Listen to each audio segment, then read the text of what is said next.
അടിപൊളി ടേസ്റ്റ്. ഇതുപോലെ try ചെയ്തേക്കുള്ള ice cream ഒരു ചെറിയ 5 രൂപ ഐസ്ക്രീം കുടിക്കുക. സേമിയ ഉണ്ടാക്കിയിട്ട് ഇപ്പോൾ ഒന്ന് കഴിച്ചു നോക്കിയാൽ. നമ്മളൊന്ന് ഉണ്ടാക്കാൻ പോകുന്നൊരു നല്ലൊരു പായസം ഉണ്ടാക്കാൻ പോകുന്നുണ്ട്. അപ്പോൾ ആദ്യം നമുക്ക് ഈ പാത്രത്തിലേക്ക് ഒരു 3 സ്പൂൺ പഞ്ചസാര നമ്മളൊന്ന് ഉരുക്കിയെടുക്കാറുണ്ട്. 3 സ്പൂൺ പഞ്ചസാര ഇട്ട് നമ്മൾ ജസ്റ്റ് ഒന്ന് ചെറുതായിട്ടൊന്ന് എന്താണ് നമ്മൾ ഉരുക്കിയെടുക്കണം. കാരമൽ ചെയ്തെടുക്കാം കേട്ടോ.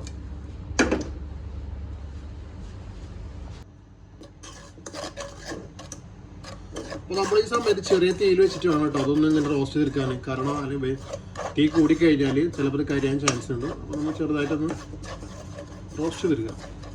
അപ്പോൾ പഞ്ചസാരൊക്കെ ഇതാകണ്ട ഒരു കളർ മാറിക്കൊണ്ടിരിക്കണം കേട്ടോ. കുറച്ചും കൂടി കളറായി കിട്ടണം. എന്നാലും ഈ പായസം നല്ലൊരു കളറുണ്ടാവും. ഇങ്ങനെ പായസം ഉണ്ടാക്കി അടിപൊളി ടേസ്റ്റ് കേട്ടോ കുടിക്കാൻ.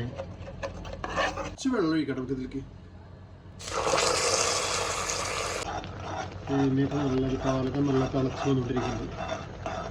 ചെറിയ തീയിൽ വെച്ചിട്ട് കുറുകിയെടുക്കാം. മിക്സ് ചെയ്യട്ടെ. പാൽപ്പൊടി പഞ്ചസാര ഒരു ഏലക്ക നല്ല മിക്സ് ചെയ്തെടുത്ത് നിങ്ങൾ ഇതുപോലെ പ്രാവശ്യങ്ങൾ ഇനി പെരുന്നാളല്ലേ വരുന്നത്, വലിയ പെരുന്നാളൊക്കെ അല്ലേ, ഇതുപോലെ നിങ്ങൾ പ്രാവശ്യം ഉണ്ടാക്കി നല്ല തിക്കായിട്ടുള്ള ഒരു പായസം കേട്ടോ. ഈ കുടിച്ചാൽ നിങ്ങൾ എന്തായാലും ഏലക്ക നോക്കുക, അത് ഉറപ്പാണ്. സേമിയ ഇടാം കേട്ടോ. പാലൊക്കെ അത്യാവശ്യം ചൂടായിട്ട് നല്ല തിക്കായിട്ട് വന്നിട്ടുണ്ട്. അപ്പോൾ കുറച്ച് സേമിയ ഇടാം. നല്ല റോസ്റ്റ് സേമിയ കേട്ടോ. ഇത് നമുക്ക് പ്രത്യേകം നമ്മൾ കൂട്ടാൻ പ്രത്യേക ഒരു ആഗ്രഹം കൊണ്ടാണ് പായസം ഉണ്ടാക്കി കഴിക്കുന്നത്. അപ്പോൾ നമ്മൾ ഏതായാലും അത് ഓപ്പണാണ് എന്താ പറയുക ആഗ്രഹമല്ലേ സാധിപ്പിച്ചു കൊടുത്താണ്.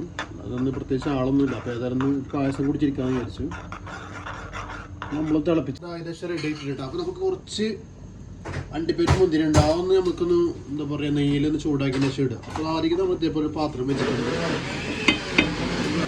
വേണ്ടി കുറച്ച് നെയ്യിട്ട് കൊടുത്തിട്ടുണ്ട്. നിങ്ങളുടെ കയ്യിൽ ഇനി ബട്ടറാണോ അല്ലെങ്കിൽ കോക്കനട്ട് ഓയിൽ സൺഫ്ലവർ എന്തായാലും കുഴപ്പമില്ല. അപ്പോൾ ആദ്യം നമ്മുടെ കയ്യിൽ കുറച്ച് ആർക്കേജ് ഉള്ള കാരണം കുറച്ച് ആർക്കേജ് കൊടുക്കുന്നുണ്ട്.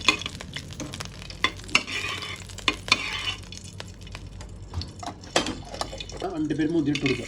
നിങ്ങൾ അണ്ടിപ്പരിപ്പ് മുന്തിരി ഇല്ലാന്നുണ്ടെങ്കിൽ നിങ്ങൾ തേങ്ങ ഉണ്ടെങ്കിൽ തേങ്ങ ഒന്ന് കട്ട് ചെയ്തെടുത്താൽ കിട്ടാം. എന്നാൽ ടേസ്റ്റ് കുറച്ചുകൂടി കൂടും.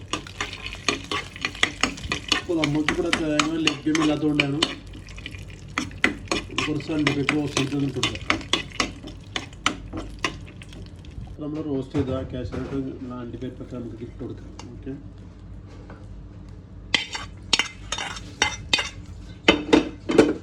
ഒന്ന് ഇളക്കി കൊടുക്കാം.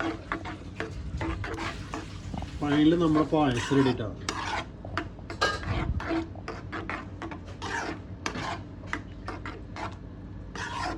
ഓക്കെ, നിങ്ങൾ ചൂടെടുക്കാൻ കുറച്ച് തണുപ്പിച്ച് കുടിക്കാൻ നല്ല ടേസ്റ്റാണ്. അപ്പം കുറച്ച് നേരം തണുത്തിട്ട് നമുക്ക് കുടിക്കാം. ഓക്കെ.